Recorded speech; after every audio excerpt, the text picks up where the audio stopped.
So hello everyone, my self Umesh Washne and welcome back to my YouTube channel. आज हम करेंगे class 6 के maths के चैप्टर 5 की exercise 5.5। So now let's get started. So आज हम एक्सरसाइज 5.5 के क्वेश्चन 1 से स्टार्ट करने वाले हैं। इसमें पूछा है कि हमें ये जो चार इसमें पॉइंट्स दिए हैं, इसमें हमें कुछ कुछ एग्जाम्पल्स दिए हैं। इसमें बताना है कौन कौन से मॉडल हैं परपेंडिकुलर लाइंस की। परपेंडिकुलर लाइंस क्या होती है?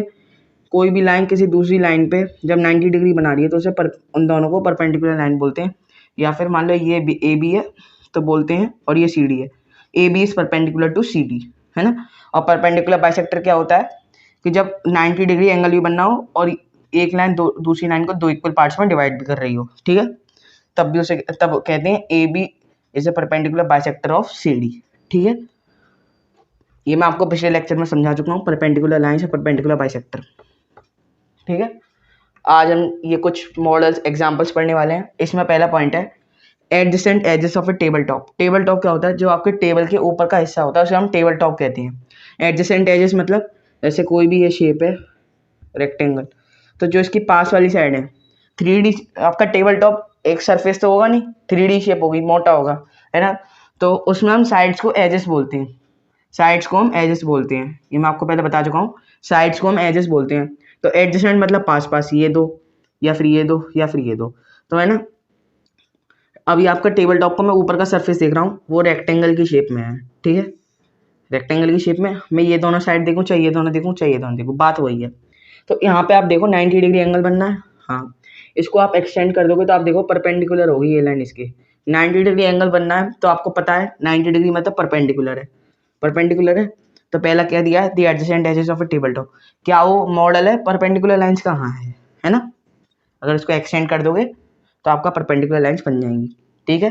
The lines of A railway track.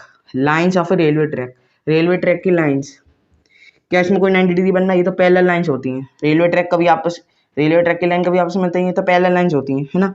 तो ये तो नो, ये परपेंडिकुलर लाइंस का मॉडल नहीं है। फिर है the line segments forming the letter L. ये एल लेटर है, यहाँ एक 90 डिग्री एंगल बनता है ना, और इसको एक्सटेंड कर दोगे तो आप समझ जाओगे परपेंडिकुलर लाइंस है ना। तो एल में तो होता है ये एल लेटर मॉडल है परपेंडिकुलर लाइंस का। एक दिया लेटर वी, क्या वी है? नहीं। इसको एक्सटेंड करोगे आप देखोगे 90 से छोटा होगा, एक्यूट होगा, है ना। 90 से छोटा होगा तो ये तो मॉडल नहीं है 90 डिग्री परपेंडिकुलर लाइंस का, तो नो। तो हमारे कौन कौन से मॉडल लिख ले? ए एंड सी, ठीक है। ये था आंसर आपका क्वेश्चन 1 का। अब क्वेश्चन 2 की तरफ चलते हैं। इसको रब कर लेता हूँ पहले मैं, ठीक है। क्वेश्चन 2 में पूछा है कि एक P B P Q be the perpendicular to the line segment X Y. P Q perpendicular है एक्स वाई के, एक्स वाई नहीं, पी क्यू परपेंडिकुलर है एक्स वाई के। तो पहले हम एक्स वाई बना लेते हैं, लाइन सेगमेंट है ना, तो एक्स वाई है ना, line segment P Q perpendicular है पी क्यू। फिर उसके बाद क्या दिया, let P Q and X Y intersect in the point A. ये पी क्यू है ना, और ये दो इंटरसेक्ट कर रहे हैं ए पे, तो ये परपेंडिकुलर है। परपेंडिकुलर है, ये भी, फिर ये भी 90 डिग्री होगा, ये भी 90 डिग्री होगा, ये भी 90 डिग्री होगा, है ना। ये बात समझ गया। फिर पूछा है मेजर क्या होगा एंगल पी ए वाई का। पी ए वाई हमें पहले से ही दे रखा है कि ये दोनों लाइन परपेंडिकुलर है ना। परपेंडिकुलर मतलब 90 डिग्री, तो एंगल पी ए वाई कितना हो जाएगा आपका? 90 डिग्री, ठीक है। ये था आंसर आपका क्वेश्चन 1 एंड 2 का। So now let's start the next question. So हमारे क्वेश्चन 3 में दिया है कि जो हमारे ज्योमेट्री बॉक्स में दो ट्राइंगल्स की शेप के वो दिए होते हैं ना, वो नेम कहते हैं सेट स्क्वायर्स, उन्हें हम कहते हैं सेट स्क्वायर्स, है ना। ठीक है, तो उसमें हमें दो सेट स्क्वायर्स होते हैं, ये हमें पता है। एक कुछ इक्वल सा होता है, एक कुछ लंबा सा होता है। तो मैंने दोनों के फिगर बना लिए। उसमें पूछा है कि इनमें जितनी भी कॉर्नर होते हैं उनके सारे एंगल लिखने हैं, और उनमें से जो भी कॉमन एंगल आता है वो बताना है, ठीक है। अब देखो ये ट्राइंगल की शेप में तो तीन वर्टेक्स होंगे, यानी तीन कॉर्नर्स, है ना। तो तीन कॉर्नर्स तीन एंगल होंगे। तो जो इक्वल सा है ना, तो उसमें एक एंगल तो होगा 90 डिग्री, है ना। एक एंगल होगा 90 डिग्री, ये होगा 45 डिग्री, मेजर करके देख लेना यही आएगा, और ये होगा 45 डिग्री, है ना। जो दूसरा है उसमें आएगा ये 90 डिग्री, ये आएगा आपका 60 डिग्री, ये आएगा आपका 30 degree.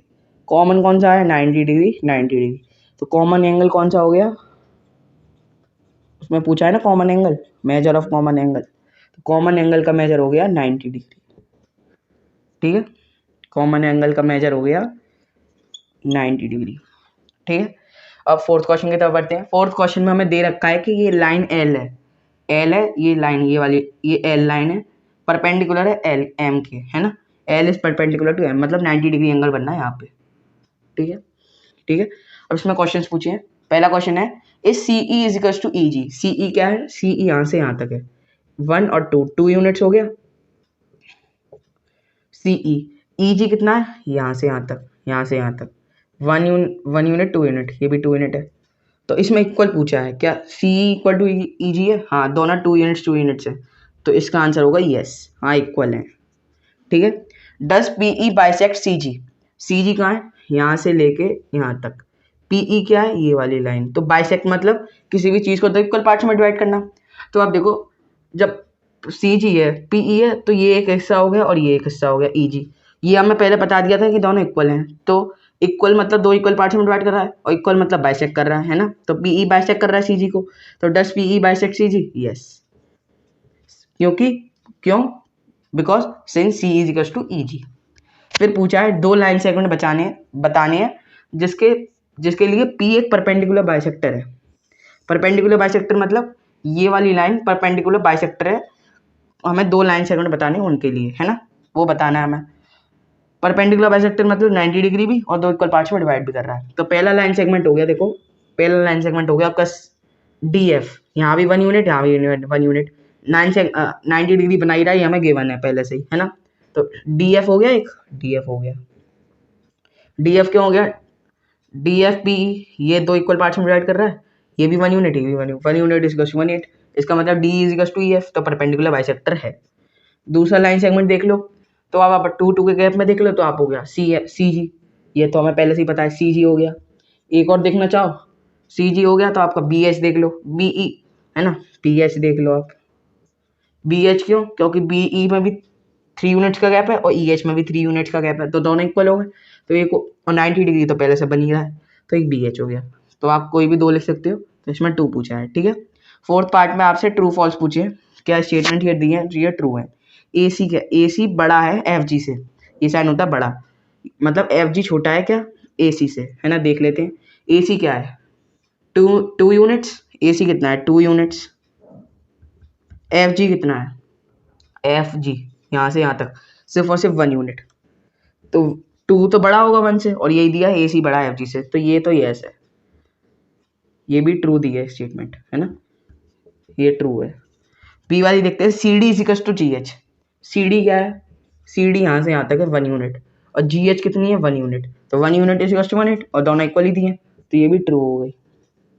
B C equals to E H. B C क्या है? B C 1 unit, B C छोटा है, sorry, B C is smaller than E H, या फिर ई एच बड़ा है बी सी से, ई एच बड़ा है बी सी से, तो बी सी कितना दिया है? 1 यूनिट, और ई एच कितना दिया है? 3 यूनिट, 3 यूनिट दिया, तो 1 यूनिट तो हमेशा छोटा होगा ई एच से, और 3 यूनिट हमेशा बड़ा होगा 1 यूनिट से, तो इसका मतलब ये स्टेटमेंट भी ट्रू है। ठीक है, ये था आंसर आपका क्वेश्चन 3 और 4 का।